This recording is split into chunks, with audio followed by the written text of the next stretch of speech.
You're listening to Fairfield County Talk Radio, produced by Shark Creative and made possible by our title sponsorship, Tough Lawn Service, and Fairfield County Tick Control.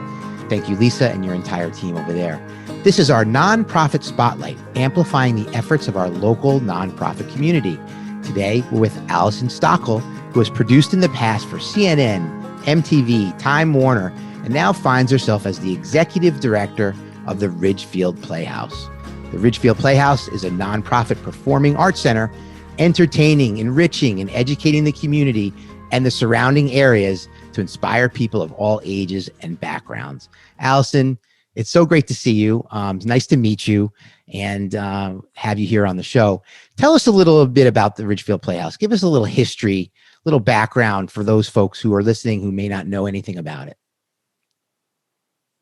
So the Ridgefield Playhouse is a 500-seat theater. We opened our doors in December of 2000, so we've been around a little bit more than 20 years. And it's housed in what used to be the auditorium of the old Ridgefield High School. So the original Ridgefield High School, which is now a building owned by the town and has Chef's Warehouses in it. Before that, Boehringer Ingelheim, Air Age, it had different corporations in it. But back in the day, the building was built in 1909 originally. And then in the late 20s, early 30s, they built this auditorium. Cass Gilbert, who is a very well-known, world-renowned architect, lived here in Ridgefield. And he and his son, Cass Gilbert Jr., actually built the auditorium as a gift to the high school. And even back then in the early 30s, it was the cultural hub of Ridgefield, and Arturo Toscanini performed here, and it's where they had all of the town meetings. And over the years, it just sort of became part of what, once they moved the high school, it just became, they shut down the auditorium part. So like in the early 70s, it really just closed its doors. The new high school was built. And then in the late 90s, a bunch of townspeople got together and said, we have this amazing, unique, acoustically sound venue, let's use it. So they raised money, and then they opened the doors in December of 2000. And, the first year we did maybe 5 performances. We opened with Jose Feliciano, who lives right here in Reading, and then did Joan Baez because someone on the board knew her, and we had Paul Yarrow and the Bacon Brothers and Greg Allman and Stephen Schwartz, and the Bacon Brothers came our first season. But really, in order to grow it, it couldn't just be a friend of a friend who knew this one or that one. It had to be, you had to come up with a business model. And as a nonprofit, a lot of nonprofits really just kind of base it on sponsors and donors, which we do as well. But we also started to really treat it like we ran it the way a lot of venues that are nationally known run their venue.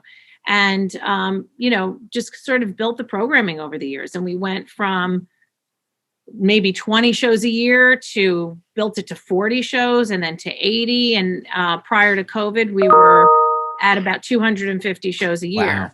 Wow. I mean, it really feels like people. I'm sorry, I didn't mean to cut you off. I was just going to say, that's okay. Even though it's like it's locally driven here in Ridgefield, people come from all over. I mean, you've had some amazing artists that come in and out of those doors. I have it up behind me. It's a beautiful little playhouse, and clearly, now 20 something years in the making, right? Where do people come from? More than just the tri-state area? I'm curious. So it depends on the artist. And what I was going to say before is that people know us for most of the music acts that we have, because we do have everybody from, as you mentioned, we've had Greg Allman here. We had, Willie Nelson has been here, Blondie, Dickie Betts. I mean, we've had amazing performers here over the years. And so, obviously someone that's of the level of Willie Nelson is going to pull from all over. And then, some of the people that are maybe a little bit smaller, but again, look, we'll have somebody who's like a Tommy Emmanuel, who is not that fame level of Willie Nelson, but he's got a solid fan base and people will travel to come and see him. Bacon Brothers have been here every year pretty much since we've opened our doors.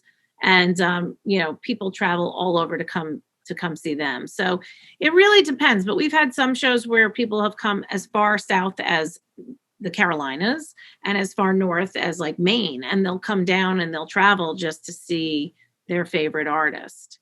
Allison, what type of measures? I'm sorry. You know what? We have a little bit of a delay, so it's hard.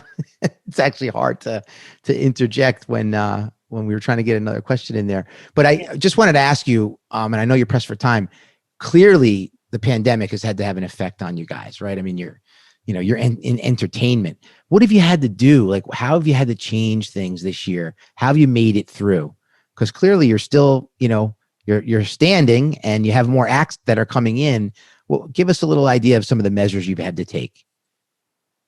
So we had to close our doors. March 13th of last year was our last show that was live and full capacity. We have not had a live full capacity show since then. We've moved every show that was booked as full capacity. So the rest of March all the way through now we're a year later. And any shows that we've had have been newly booked, less capacity, either outdoors, which we were allowed to do in the summer, or now we're allowed to do half capacity socially distanced, which for us is about 180 people. So we've booked accordingly, right? So we'll do people like Livingston Taylor. We had Sophie B. Hawkins, or people that will draw that amount. But I would say that the past year has been tough, and we are lucky that we have been able to pivot and that we've been flexible with how we run this venue. But we've moved more than 300 shows, and we've had a loss of more than about $4 million in ticket income. Wow. And we're not going to get that back. Those shows have moved, and if they play, then they will now take up the place of new ticket income. So that's just money that's gone. So, and we're not the only nonprofit, theaters in general are hurting, with even restaurants, as I'm sure you've heard, the entertainment industry in general, nonprofit or for-profit, we're all sort of taking a hit.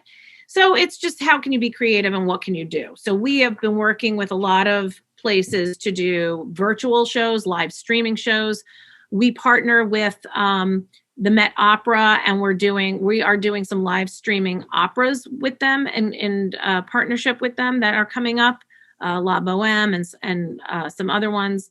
And so we're making programming and the arts available for people that don't feel comfortable yet going outside of their home or sitting in a theater, even if it is socially distanced. But when it first happened, the immediate thing we did was, we reconfigured how we do things. And we made sure that we got all of the protocol that was being asked of all venues in place. And last summer they allowed movies, but they weren't allowing live performances. So we immediately started doing our rock series as a movie series. And we still are. Every Friday night we have a rock movie. Linda Ronstadt film documentary just won a Grammy. We're doing that again. So it's being able to think on your feet, being creative, and doing it, and just doing it. I mean, I know some theaters that closed their doors and they were just like, we're not opening again until this is over.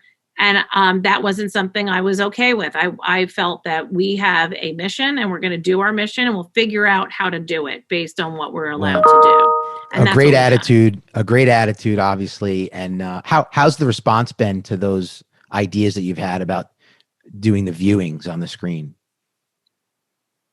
People love it. I mean, we've had people that have come we have a great art on film series that we've been doing, and the people that are coming into the theater to see it have been so appreciative that we have something for them to come and see.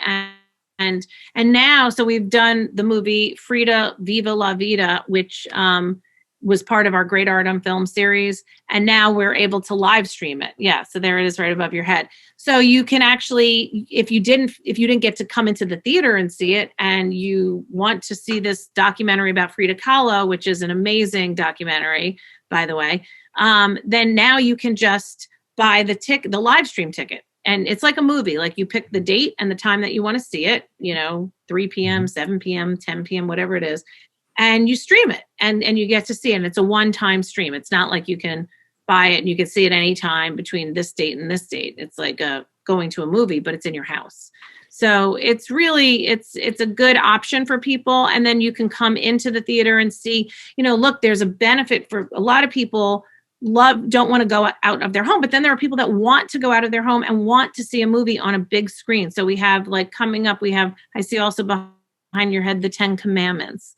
And so seeing that movie, which is an epic movie, on a 500 seat theater screen. So it's a full screen. It's not even a multiplex screen. It's a full screen, what they used to have back in the day. And to see something of that magnitude on a big screen is really an incredible special thing. So, people appreciate that. And then we're also doing comedy, and we're doing, we just did a comedy showcase, graduation showcase, that you could come and see it live, but it was also being streamed. When we did Sophie B. Hawkins, same thing. You could come in live. So we're doing these hybrids of being able to see shows live in person and then also streaming them.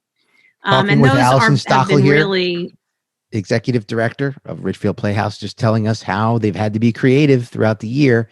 And clearly you have been with the hybrid options. And it sounds like people are still really responding to what you're doing. Allison, and forgive me for the little interjections here. I don't know what it is about the connection, but we do want to put a spotlight on you. And that's exactly why we're doing this, just to give you guys a little helping hand. You're so appreciated in the community. I happen to live in Wilton. My family's been to the Ridgefield Playhouse several times. We love it.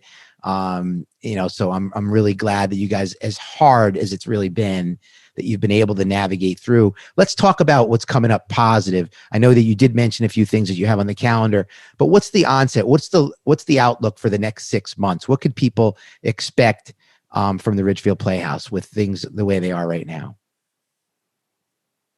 So I think this summer we're going to do similar to what we did last summer, in the sense that we're going to get a tent. We had a tent last summer.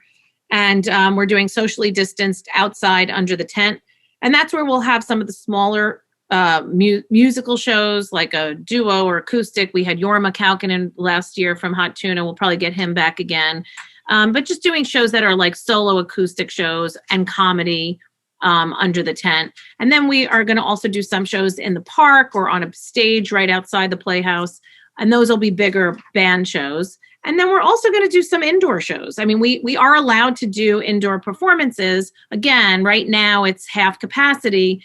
I think it'll probably towards the middle of the summer go up to full capacity, socially distanced, which for us would be like, 200 something people. So it's, but again, in the summertime when it's nice out and people feel more comfortable sitting outside to see a show, we recognize that. And so we're fully prepared to do more shows that way. And then just do some movies and some smaller things inside. If we have a piano show, that'll be inside. And then starting in the fall, fingers crossed, we're hoping that we will be back up to full capacity with masks. So not necessarily socially distanced anymore, because by then everyone will hopefully have had their vaccines. People will have gone out throughout the summer and feel comfortable going out again. And I think if you're sitting in a theater and, wearing a mask, that it's, vaccinated, it should be okay. And that's, we're kind of hoping and sort of betting on that, because we do have a lot of great shows. Yeah. Well, Allison, but we've booked. Well, I'm glad to hear it. Again, we love having you in the community. You guys have been doing something special for so long, and more power to you for doing all the creative things that you've been doing in this past year. It hasn't been easy. You guys, of all people, the entertainment business, no doubt has been dealt a tough deal, but it'll make you stronger, right? You get through, it'll make you stronger. People are still coming in, and I think there's a lot of exciting things ahead. So again, I just want to remind everybody you're listening to Fairfield County Talk Radio, produced by Shark Creative and made possible by our friends over at Tough Lawn Lawn Service and Fairfield County Tick Control. Allison Stockel, it's a pleasure to talk with you. Any parting words before you hop on a plane?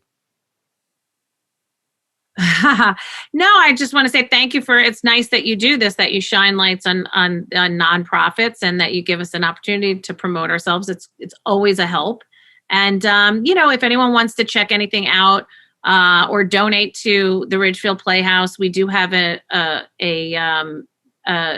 Arts for Everyone outreach program that is needed now more than ever, where we give free tickets to Title I schools for our arts and education programming, which we've been doing virtually. We give free tickets to other nonprofits and to social services, because right now, people need the arts. Music makes a difference, and the arts make a difference, as we've seen during this whole pandemic. And we want everybody to be able to experience the arts, whether or not they can afford a ticket. And a lot of people can't right now. So if you want to donate or you want to check out what we have coming up, go to ridgefieldplayhouse.org. And yeah, we just appreciate people being there and coming back out and helping out the Playhouse when they can. Absolutely, Allison. So be a fan, go to ridgefieldplayhouse.org, become a member, become a sponsor, support a great organization. Again, Allison, it was a pleasure. You're listening to Fairfield County Talk Radio. Don't forget to subscribe our button on YouTube under Shark Creative. We'll be back for more episodes just like this one, the Nonprofit Spotlight.